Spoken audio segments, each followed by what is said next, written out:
Hello and welcome to the Eastern Front. My name is Julia Joja. I'm with the Middle East Institute, Georgetown and George Washington Universities, and I'm joined by my colleagues. Giselle Donnelly. I'm a senior fellow at the American Enterprise Institute. And Dalibor Rohach, also with AI. On our podcast, we talk about the many challenges to European peace that tend to emerge along a line running from the Baltic to the Black Sea, the Eastern Front, and about why those matter to the United States. If you enjoy this episode, please consider subscribing, rating, and reviewing us. Today, we're honored and thrilled to welcome Anders Fogh Rasmussen, former NATO Secretary General, currently CEO of Rasmussen Global, on our show. Welcome. It's great to have you with us. And we want to start broad with you being here in DC and now on almost a regular basis, lobbying for more support for Ukraine, something that we've been trying to do on this podcast too for a while now. And we're looking now at the beginning of 2024 at a year of super elections, if you'd like, with many European countries, EU elections as well, and of course elections here in the United States. And arguably, it's also a pivotal year for Ukraine. So where do you think we are standing in the war itself? And of course, in the vitally needed support for Ukraine? Yeah. Thank you very much for having me. It's correct that I'm currently in DC to visit Congress and speak during media to deliver messages of how important it is to stay the course, continue our support for Ukraine.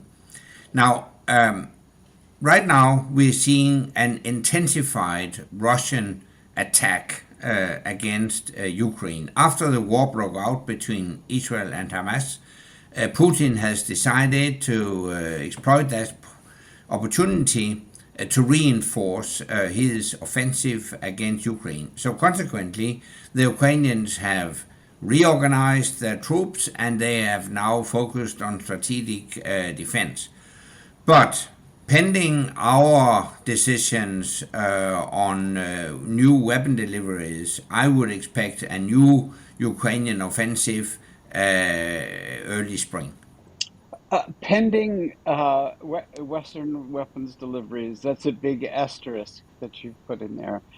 You have been making the rounds around DC, and in particular, talking to a number of the so-called Freedom Caucus or the highly conservative members of the House of Representatives that now really represent the largest block of skeptics and almost opponents. Um, Without portraying any confidences from your meeting, I wonder if you could give us a sense of how their attitudes might be changed or be changing. Yeah. I had a very open and frank discussion with some members of the so-called Freedom Caucus because I have noted that they are skeptics about continuing the assistance for Ukraine. So what I wanted to do was to convey two messages. Firstly, it is not in the US national security interest to withdraw from Ukraine and let the Russians win. On the contrary, it would run directly against vital US interests. And the other message I wanted to convey is that the Europeans do their fair share of the task. Because I have noted that they have used as an argument against continued American support for Ukraine that Europeans do not step up to the plate. So I delivered to them new updated figures. And the fact is that Europeans have now surpassed the US when it comes to assistance for Ukraine.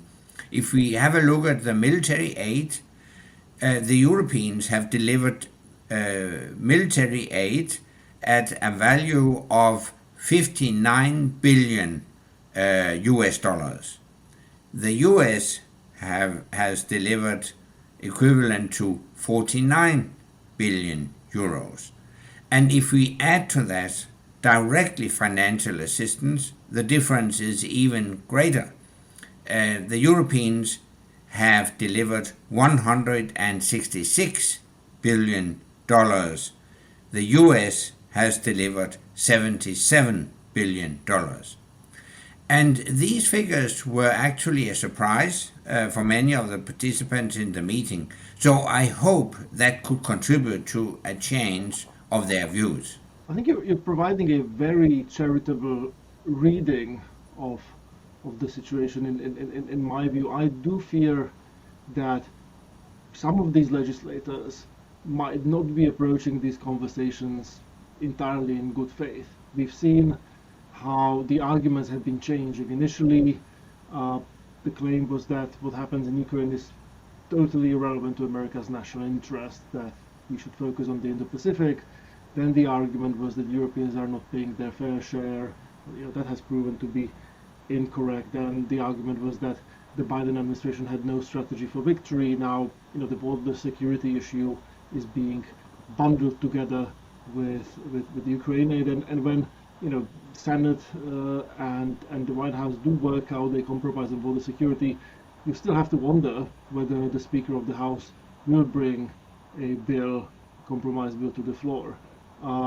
Is your sense, and again this might be asking you to betray confidence, is your sense from these conversations that we really are facing a substantive disagreement on which compromise is possible, or whether all these issues are serving just as an excuse for the Freedom Caucus to oppose any aid to Ukraine, that essentially ending aid to Ukraine and helping Putin is the end game for them?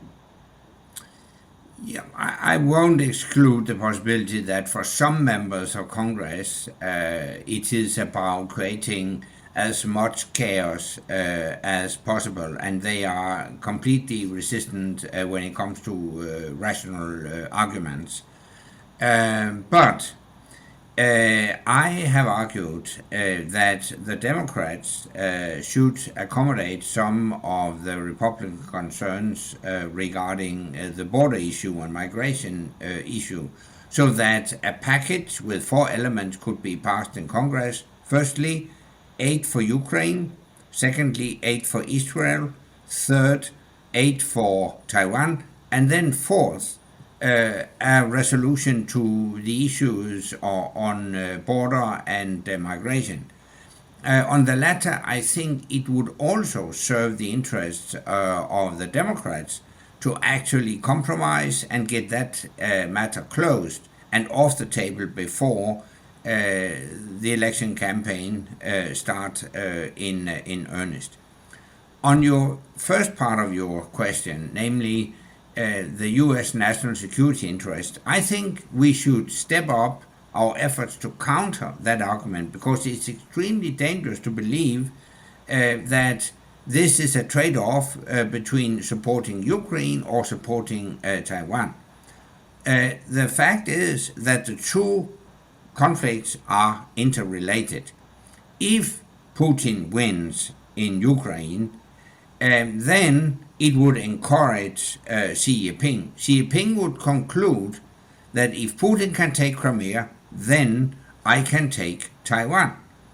And if the US retreats from Ukraine, maybe Europe, then it would only strengthen what I would call the axis of autocracies, led by China, joined by Russia, Iran, North Korea, and it would actually contribute to a new world order where the Chinese will set the global norms and standards for trade, for emerging technology, etc., because their aim is to reduce the influence of the United States. And all Americans should realize this is what the whole conflict is about. And finally, if the US reduces its engagement in Europe and withdraw from Ukraine, then you risk losing Europe as well, because that would fuel those movements in Europe that are arguing for a weaker transatlantic alliance. They are arguing that Europe should act as, so to speak, a neutral moderator between Washington and Beijing. And I think all that would be what I would call a withdrawal from Afghanistan on steroids. And that would weaken the United States and be contrary to the national security interest of the United States.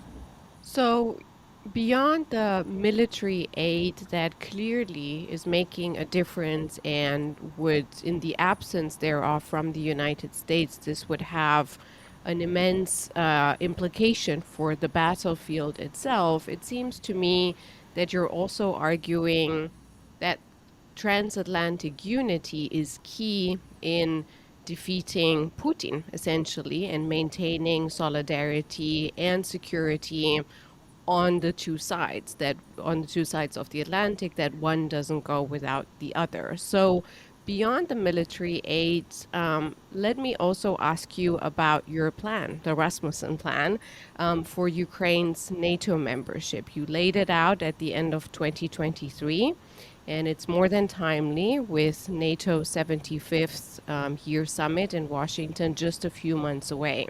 So at this point, a couple of months after you've laid it out, can you tell us a little bit about, first of all, the reception of your proposal on the two sides of the Atlantic, and also if this doesn't get through, which seems to me a good plan to go forward beyond military aid and end the war, what alternatives do we have from NATO's side for Ukraine in the absence of this plan? Yeah, that's a very good question. Let me describe it this way. The work on Ukraine goes through three different lanes. First, we have to deliver all the weapons Ukraine needs. We should lift all restrictions on weapon deliveries. No self-imposed restrictions. We should give them everything they need to win the war. So instead of saying we will support Ukraine as long as it takes, we should say we will give the Ukrainians what it takes to win the war, as much as it takes. That's the first. Second strand of work is security guarantees. Last year, President Zelensky asked me to co-chair an international group, together with his chief of staff, Andriy Yermak, to prepare proposals as to how we can guarantee the security of Ukraine in the future. We presented to President Zelensky in September last year a set of proposals called the Kiev Security Compact. The core of that is to make Ukraine more capable to defend itself by helping them build such a strong military that they can withstand all future Russian attacks.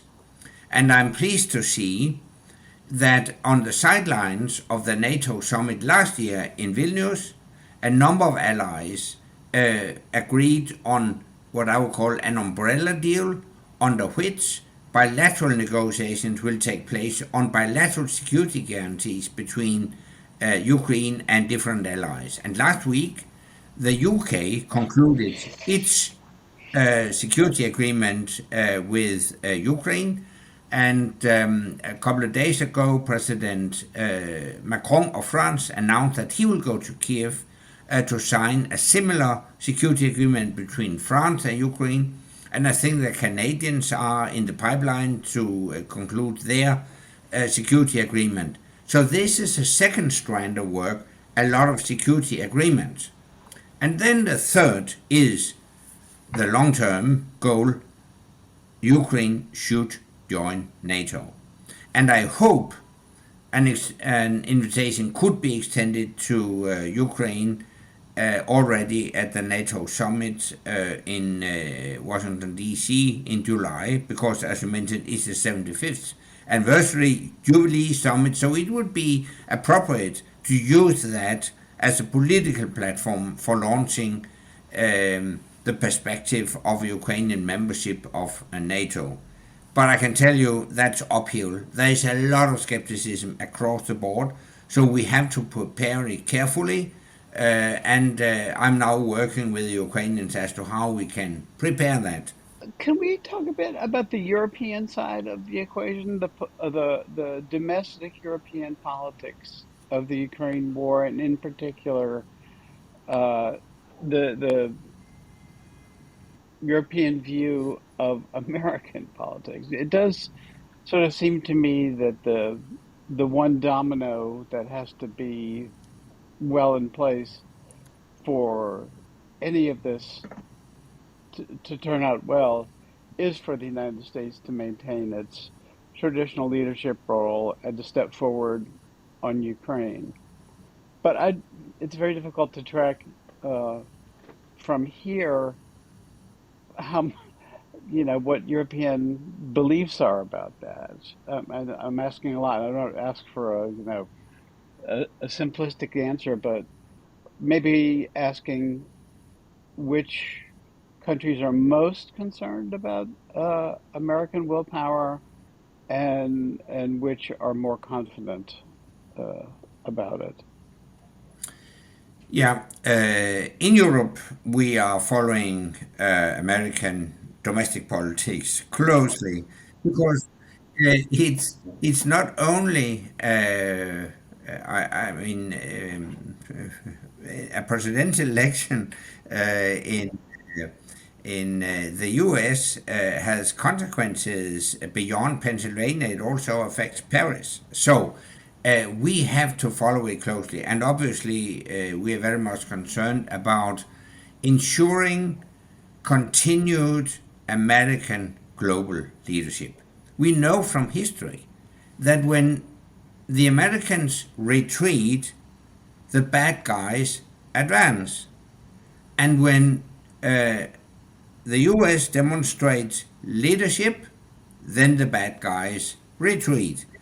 So, put it in another way, we need a global policeman, to speak very openly about it. And the US is the only power on earth with the capability and the global wits to exercise that function. And all the conflicts you see around the world right now, they are consequences of American retreat or a reduced commitment.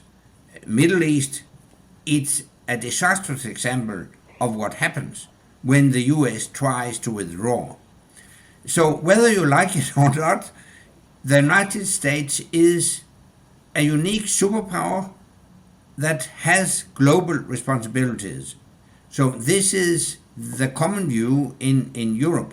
More in Eastern Europe and Northern Europe than maybe in the south of Europe, but basically we all realize that we need a very strong transatlantic alliance. We need NATO as a cornerstone of transatlantic and North Atlantic security. But it goes beyond that. I think we have also in Europe a responsibility and obligation to help the US in the ways we can when it comes to the Chinese challenge. I would like to push you a little bit on that, but before I do that, I wanted to share a little metaphor with you that I heard at the dinner party last night about the interconnected nature of the world's conflicts and about why this idea that the United States can abandon Ukraine to focus on the Indo-Pacific is just plain crazy. I mean, and the metaphor is very simple. It is akin to the idea of trying to get a better mortgage rate with your bank by stopping to pay your other bills, by defaulting on your credit card, and then going to the bank and saying, look, I'm not paying any other bills, not paying for my electricity, I'm focusing on paying my mortgage rate. And it just, it doesn't really work that way in family finances, and it doesn't work that way when it comes to global leadership. But just to go back to the most recent point that you made about the need for a global policeman, there is a decent chance that in the U.S. election in November, Donald Trump will be elected, and that unlike in the first Trump term, there'll be many fewer adults in the room and many fewer people in the administration who do share the belief that America's leadership is necessary and benign force in the world. What is the plan B for Denmark, for Europe at large, in ensuring its own security? Is it trying to do what Europeans were doing during the first Trump term, namely to reason with Trump and the Trump administration, trying to, as you are doing so well, trying to talk some sense into MAGA Republicans?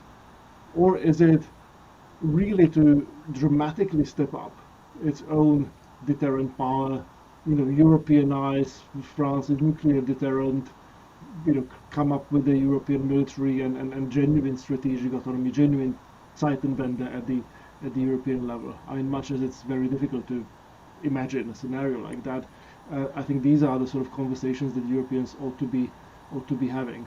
What's your take on what Europe's plan B might look like?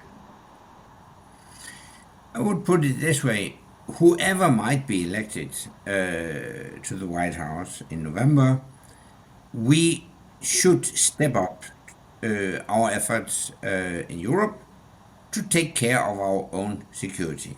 This is a prerequisite for creating more peace and stability, not only in Europe but globally. And we are on the right track. In the autumn of 2014, we decided in NATO that within the next decade, all allies should live up to the 2% target, that is, to invest at least 2% of their GDP in defense. At that time, only 3 allies lived up to that commitment, namely the US, UK, and Greece. Now, by the end of 23, it was 11. And by the end of 24, I think it will be 15 or 16, and even more by the end of 2025. So we have to do more, but we are on the right track. So I think whoever will be elected, this will be a trend.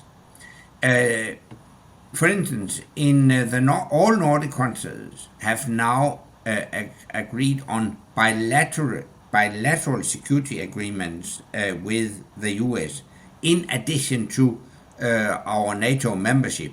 So Finland, Sweden, Norway, and Denmark have made bilateral security agreement that will allow the US to deploy both troops and military equipment on our soil. It's really a huge change of attitudes in Northern Europe. You might call it a plan B, but it is a plan actually to strengthen the transatlantic ties, whoever might occupy the White House after the November elections. Finally, in the case that Trump is elected president, I think he needs to take into account that within his own party there is a strong camp of what I would call classical Republicans, representing the view that we need American global leadership. For instance, I would point to the joint plan for victory in Ukraine, elaborated by 3 prominent Republican committee leaders in Congress, the leaders of Foreign Policy Committee, Armed Services Committee, the Intelligence Committee. I have read that plan with great interest, and I couldn't agree more. Their point of departure is that we are confronted with the most dangerous array of adversaries since the Second World War. So they propose to step up our support for Ukraine to make sure that Putin will not get any success. They argue this is the true national security interest of the US. So within the Republican Party, you have those different camps. So I mean, whenever I meet Congress, I see a strong bipartisan support for continued assistance to Ukraine. So I think there are also limitations as to how much a Trump administration can reduce its commitment to Ukraine. Mr. Rasmussen, before we let you go, I'll take the prerogative of squeezing in one last question. We've moved from we've moved from the west eastward into Ukraine, and I want to ask you specifically about Russia and about reading Putin. You were Secretary General of NATO when Putin first invaded Ukraine. And the question is basically, how did you assess his intentions vis-a-vis European security at large at that time? And where does this leave Europe now? Do you reckon that Putin is now content, or do you see him posing beyond Ukraine a wider threat? I've always had a very tense relationship with Putin that dates back to 2002 when I took the rotating presidency of the European Union. We negotiated the big enlargement of the European Union, and in that respect, we also had to deal with some Russian issues. We had negotiations. I had directly contact with Putin. So we have had tense relations ever since. And when I took office as Secretary General of NATO, in my first meeting with Putin, he said to me, "You should abolish NATO. It's a relic from the Cold War." So this is, in a nutshell, his view of European security. So if he gets any success in Ukraine, he won't stop. Next goal would be Moldova, then Georgia, and eventually he would also put pressure on the Baltic states. Maybe he wouldn't attack them directly because they're members of NATO, but he would put pressure on them, and it could risk a direct war between NATO and Russia. So my conclusion is we have to stay firm because Putin considers all concessions as a weakness that he can exploit. So we shouldn't demonstrate any weakness. On the contrary, we have to stay firm. We should learn from history that appeasement with dictators does not lead to peace. It leads to war and conflict. So the best way to stop Putin is to let him suffer an outright defeat in Ukraine. It is to allow Ukraine to join NATO so that we have Ukraine as a bulwark as towards an aggressive Russia. We need a new European security architecture to ensure permanent peace and stability on the European continent. We couldn't have hoped for a better ending. Anders Fogh Rasmussen, many thanks for joining the podcast. It's my pleasure. Thank you. From me, Julia Georgia, and my friends, Giselle Donnelly and Dalibor Rohach. thank you for listening to the Eastern Front. If you enjoyed this episode, please consider subscribing, rating, and reviewing us. To stay up to date with the Eastern Front, please give us a follow on Twitter or X at Eastern Front Pod and sign up for the newsletter included in the show notes. You can find more episodes and additional content on our website, aai.org, Apple Podcasts, Spotify, or wherever you get your podcasts. Thank you, and until next time, goodbye.